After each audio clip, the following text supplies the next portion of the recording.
You're listening to Two Bobs, Conversations on the Art of Creative Entrepreneurship with David C. Baker and Blair Enns.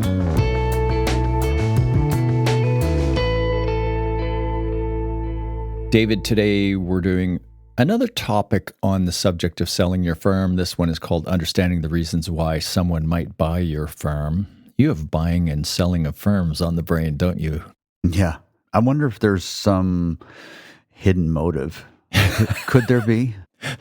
Nah. Could I really want to make sure people know that we do this stuff? It's a pretty busy part of your practice these days, isn't it? Yeah. That's why I brought Jonathan on full time several years ago. It was just overwhelming for me. I just couldn't do both. And I thought I was better suited for the advisory side. And turns out I was correct. Haha. Jonathan's just been doing amazing work there, and we love it. Plus, I just wrote this book about selling your professional service firm. I want people to read it. I think it's actually my best book. Unfortunately, it's written for a pretty small niche audience, so not many people will experience my best book, but I want people to buy it.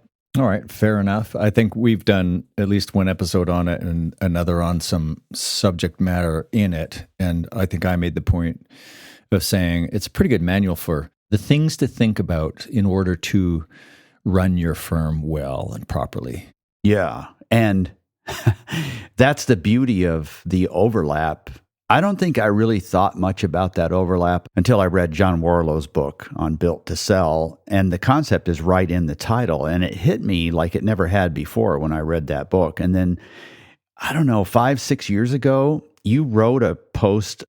You try this constraint on, like, you can never sell your firm. The idea being that you're stuck with it forever. And if you're stuck with it forever, what would you do differently? And I thought, oh, wow, that's a typical overreaction from Blair. And then about 5 seconds later, but dang, that's really true. Like so many of his others. It's like I didn't write that as a constraint-driven exercise. I publicly said I had decided I am never going to sell this business and I am never going to retire. Yeah.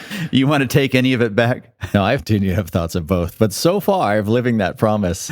So let's start here. As you point out, you've heard me say, run your firm as though you're never going to sell it, because that will force you to turn around and face the issues that you are running from, and also correct the things you don't like about the business. Right. That is a powerful idea. Run the business as though you will never sell it. But the inverse, and I'll quote our friend Rory Sutherland here, who's in his book Alchemy, he says, the opposite of a good idea can also be a good idea, a poorly understood idea. And the opposite of that is what you say is run it as if you're going to sell it. And that's also the point of view of Michael Gerber, author of The E-Myth Revisited. His advice is run your business like you're going to franchise it. My advice is run your business like you're never going to sell it. Your advice is run your business as if you're going to sell it. Yeah. They're all good ideas. Would you agree? Do you think they're all good ideas? I think they're all good ideas. I think probably the one of those three that's most difficult to accept is run it as if you're going to franchise it. And I have actually evidence of the fact that that was the most difficult to expect or to hear, because I had Michael Gerber keynote a conference I was doing, and half the audience walked out because the idea of these owners of creative firms wanting to franchise their businesses is just struck at the very root of how they thought of themselves. They're in the anti-franchise business, but I do agree with it. I wasn't at that conference. I think that was like 2000 or 2001. That was the early MYOB days, and he was your first keynote speaker, was he? Yeah, exactly. And the story was, he stands up and says to a room full of design firm owners, you guys should be more like McDonald's. Exactly. And then the room emptied out. Yeah.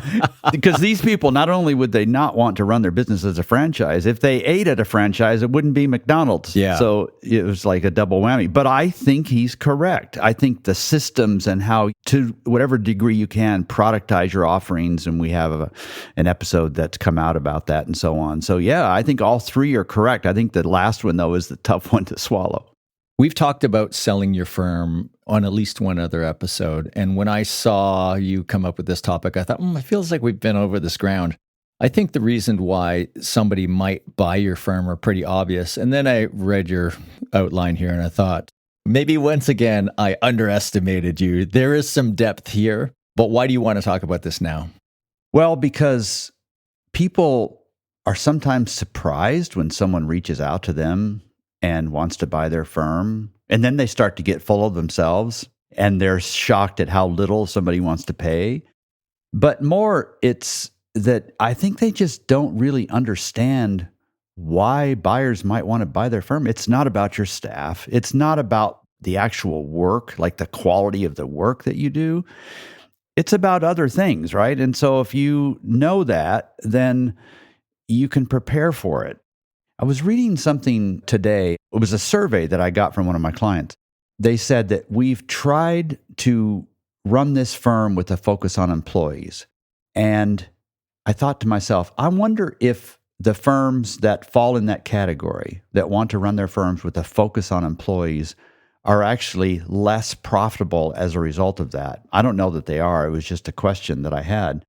So I was thinking, okay, there has to be a balance between running your firm as a place where people want to work and running your firm that generates good profit consistently, because only one of those things falls in the bucket of what a buyer cares about. So anyway, it's a tough balance. There aren't black and white answers here. I just want people to understand that there are lots of reasons why people want to buy a firm. And in any given firm, there's probably 3 or 4 of these 10 that might apply to them.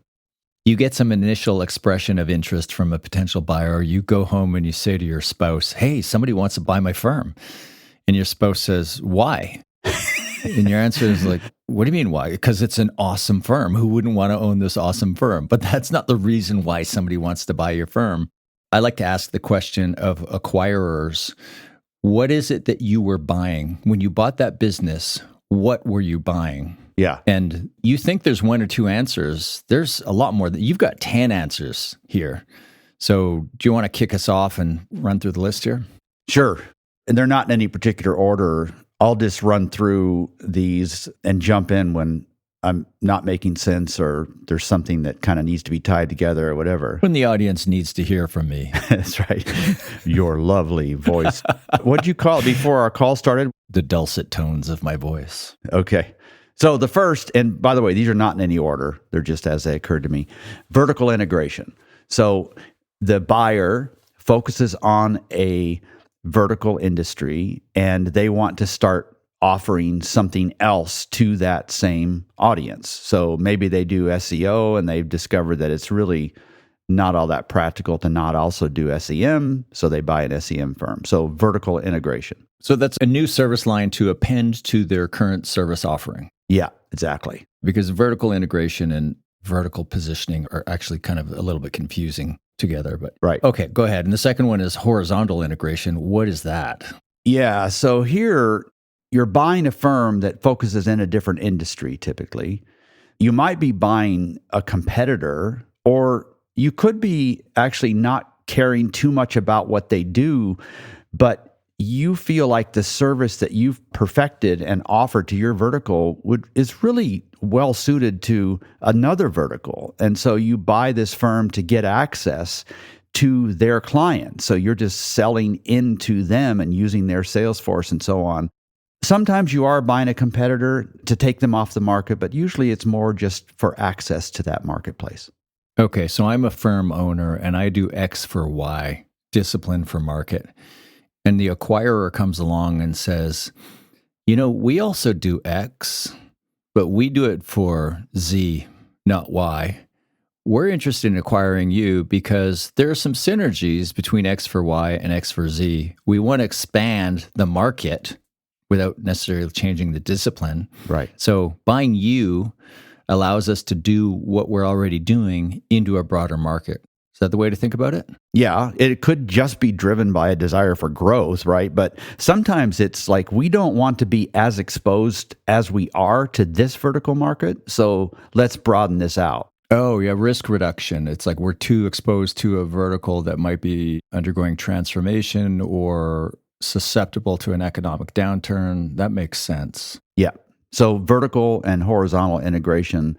The other one is to solve a client concentration issue. And this you don't see. So this is the third one. You don't see this too often, but we do hear about it, and it's never verbalized publicly. It's always like underneath the surface. We've done great work because of that. We have grown. In fact, most rapid growth comes on the back of a client concentration issue. Our relationship with this client is fantastic. We have tried to do new business and we keep getting sucked back into client stuff and so on. So it's just never been all that successful. So maybe what we should do is buy another firm. All that does is just changes the relative percentage of this client that we have against a bigger whole. It's changing one side of that equation.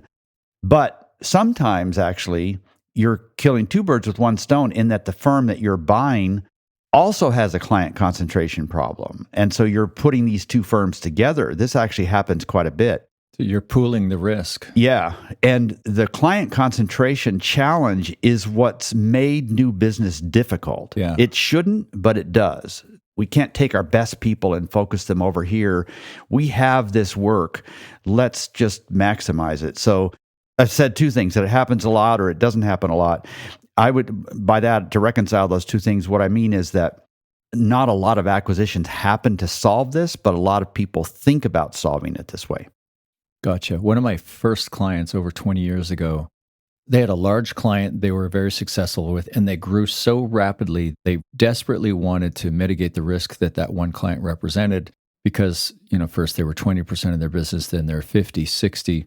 They were 80% of the business. And what you just outlined happened, which is they could not concentrate on new business for long because their gorilla client was growing so rapidly and was so demanding. Finally, I just said, you know what? Let's quit trying to push this boulder up the hill. Just forget about new business altogether. Focus on growing the client. Know that at some point the client goes away, you're going to shut it down. And they ended up buying another firm that was better diversified as a way to mitigate that risk. Yeah, exactly. It just makes sense on the face of it. Number 4 is a profit grab. Yeah. So here the acquirer is under some pressure. It's usually outside pressure, not inside pressure.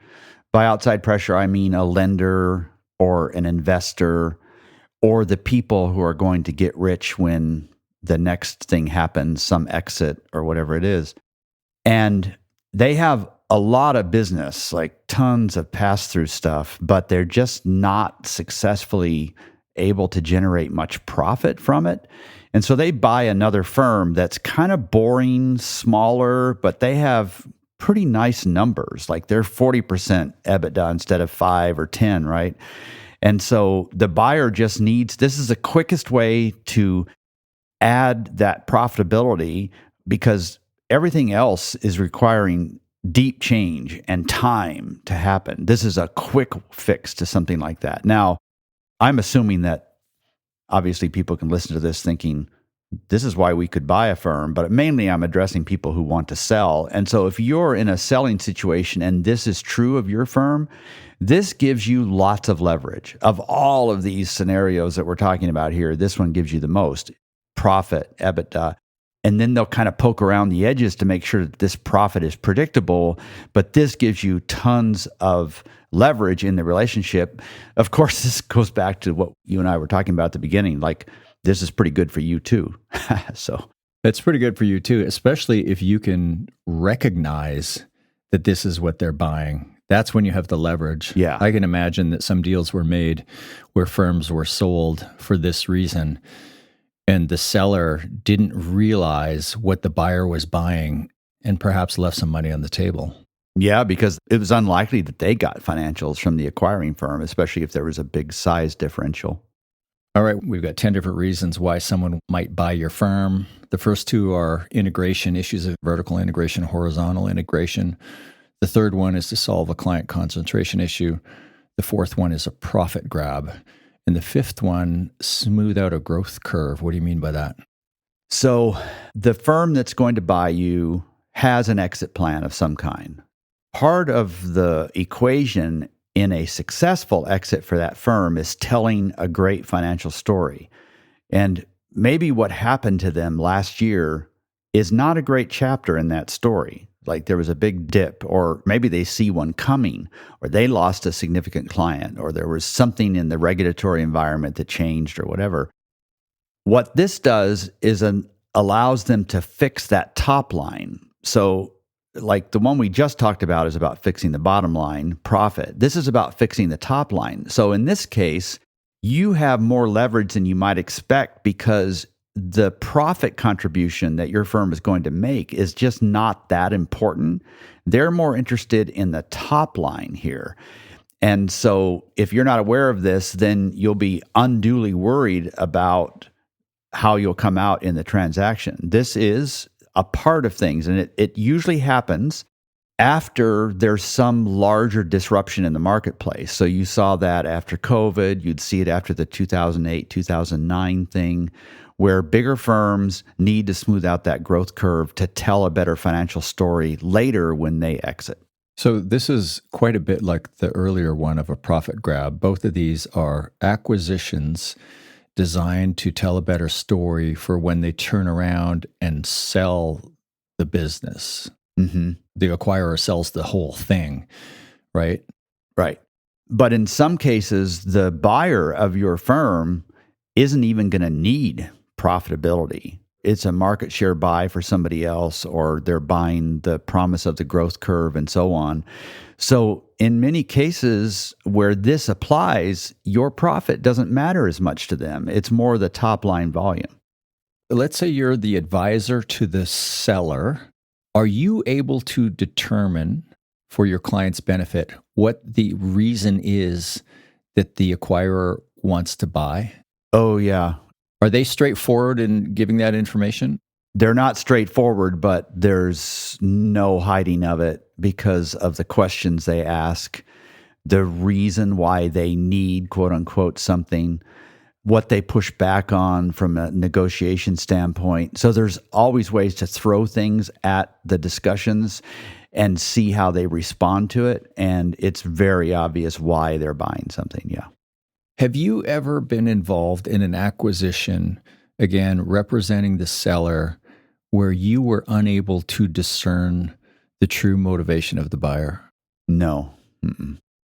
Do you think somebody who's not using I'm not trying to set you up for people to hire you. So you facilitate transactions, you do it all the time, you see the patterns. How many times are you going to sell your own firm, the listener? And you might think, I'll do it myself.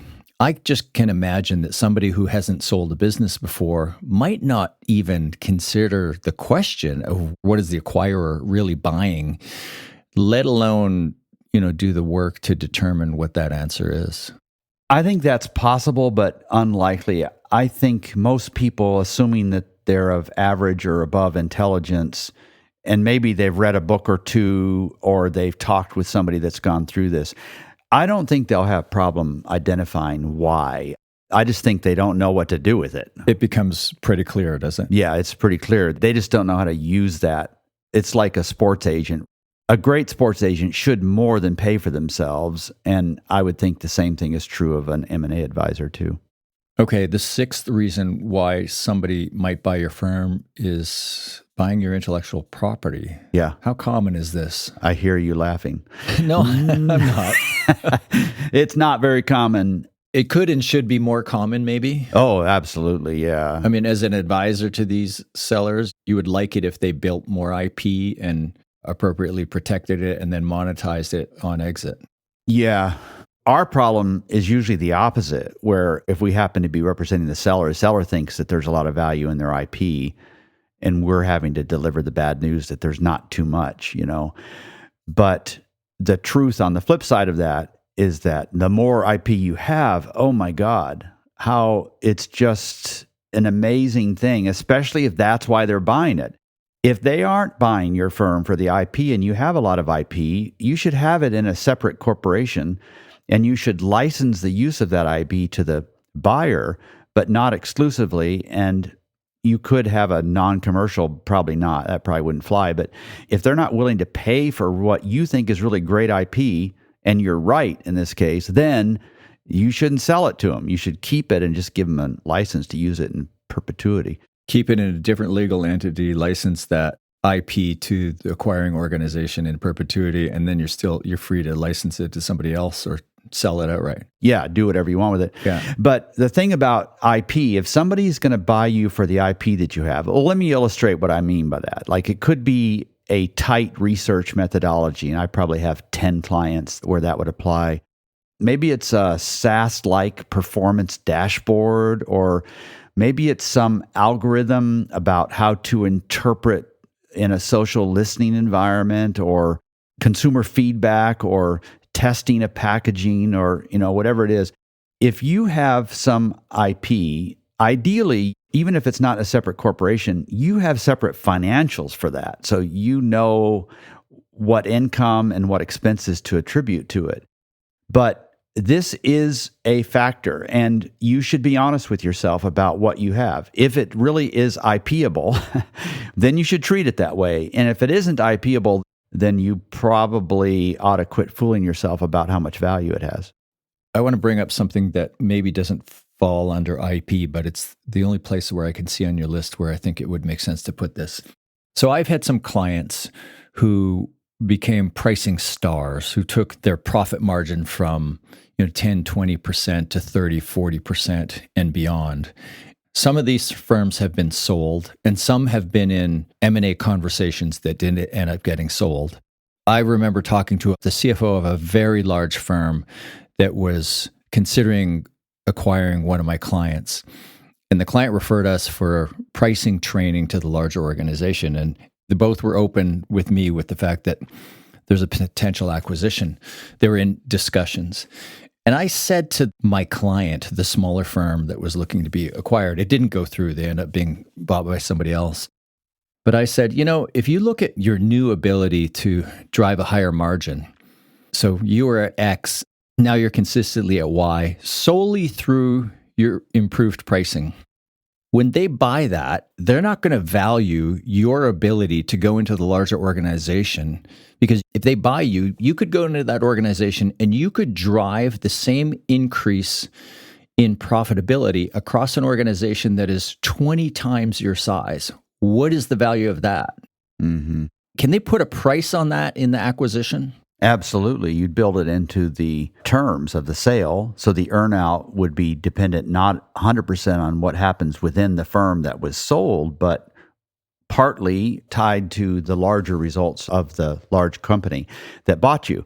Now, if they kind of ignore that, they're not interested in that, right? Then you just move on and say, fine, no problem. But then when you start to see things that could be fixed after the acquisition, then you go back to them and say, hey, I'm struggling here because my earnout is not going to reward me to help you fix these things, but I really want to help you fix these things. Could we kind of change the arrangements here? And that happens.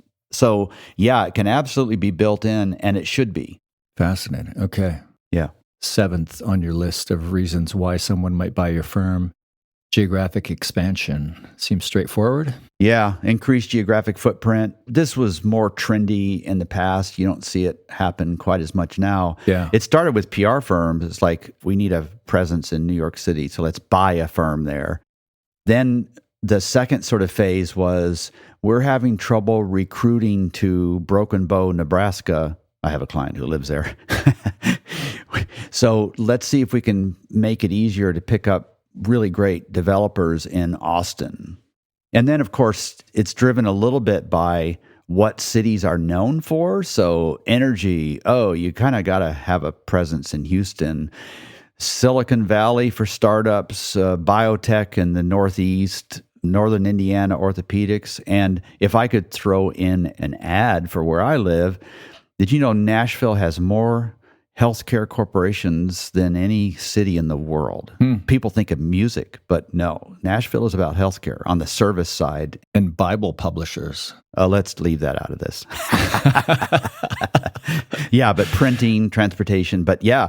So if you serve the healthcare service side, you've got to have a presence in Nashville. So that kind of thing drives this geographic footprint. And so you have to be serving the same industry that they want to serve, but this could absolutely drive it. Gotcha. 8th is subsequent succession. I'm not sure I know what you mean by that. Yeah. So for whatever reason, you kind of don't want to sell your firm to somebody else. You'd like to see your legacy continue. And that means that when you're ready to step down, it's going to be an internal sale. There's nobody on your staff at the moment that is entrepreneurial enough or has the experience to do it. So you buy another firm that's being well run by a younger person. It's sometimes not billed as an acquisition. It's billed as more of a merger, but really it's a succession plan. It's sort of like a penultimate way to make this happen. And between the two of you and anybody who knows what's happening, it's like, now 4 years from now, I'll be able to leave and this firm will continue. So subsequent succession. So you're buying a successor. Mm-hmm. Yeah. I'll buy you now, then you buy it back from me. You buy me, right. But I'm going to charge you more than I'm going to pay you.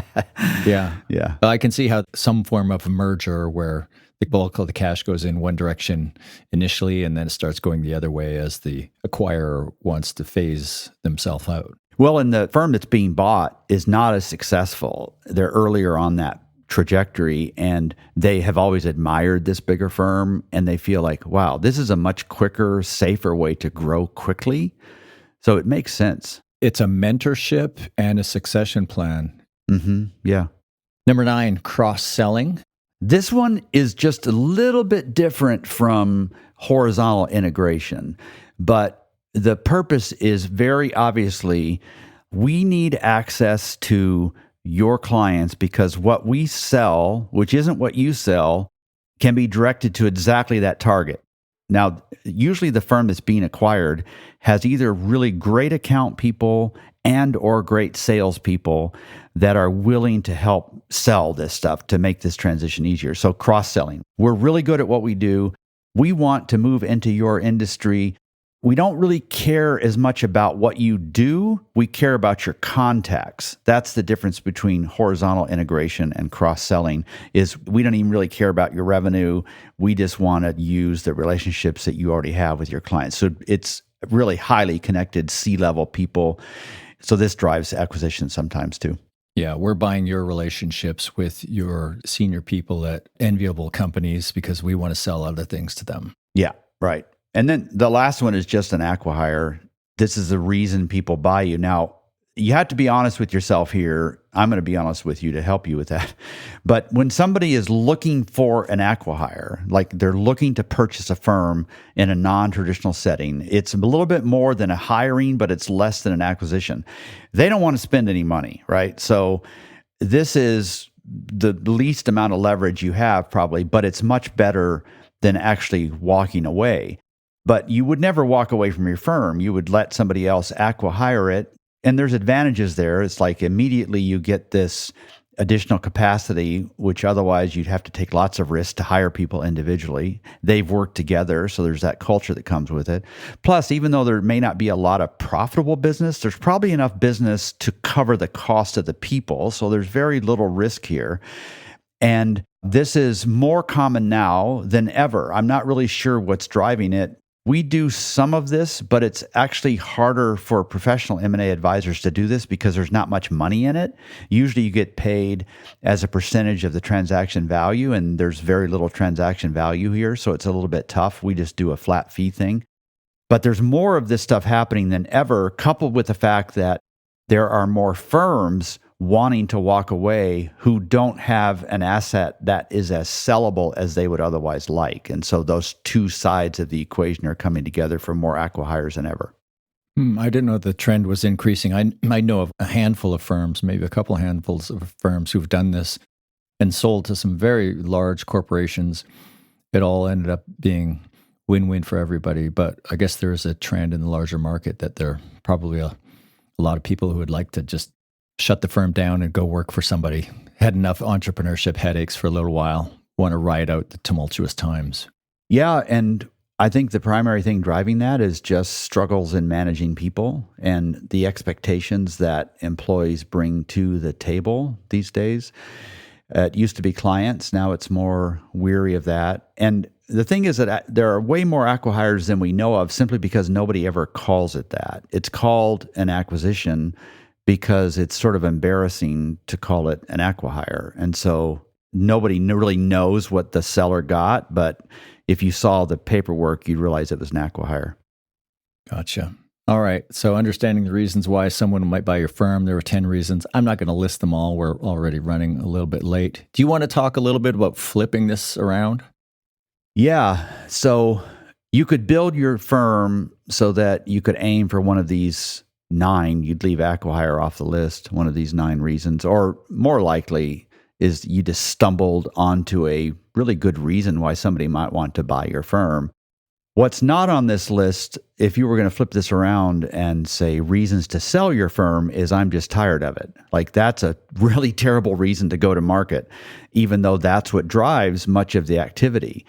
So you can't talk about that. You should tell your advisor that, obviously, because it's sort of like your lawyer, like, don't hide anything from them unless you actually killed the person, and then do. And do hide that from your advisor as well, would be my advice. But if you're just tired and need to move on, then how are you going to explain this to the seller? Because a seller is going to ask you why you want to sell. And the age-old answer to that is always, well, we have always longed to play on a bigger stage. And when you hear that, most of the time it's not true. Most of the time it's just, I'm done and I'm tired. Sometimes it's true. Most of the time it isn't.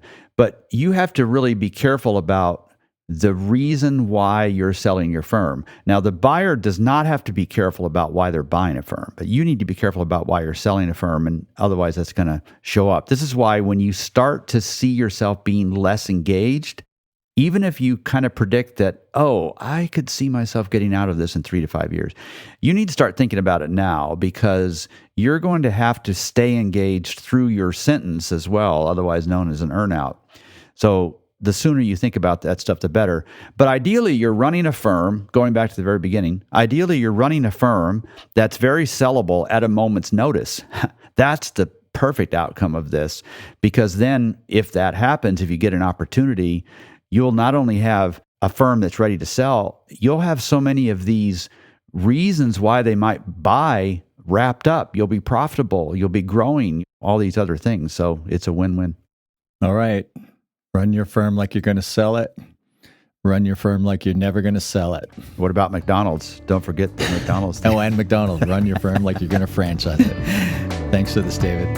Thanks, Blair. Thank you for listening to Two Bobs with David C. Baker and Blair Enns. Read episode notes and transcripts at twobobs.com. That's the number 2, BOBS.com.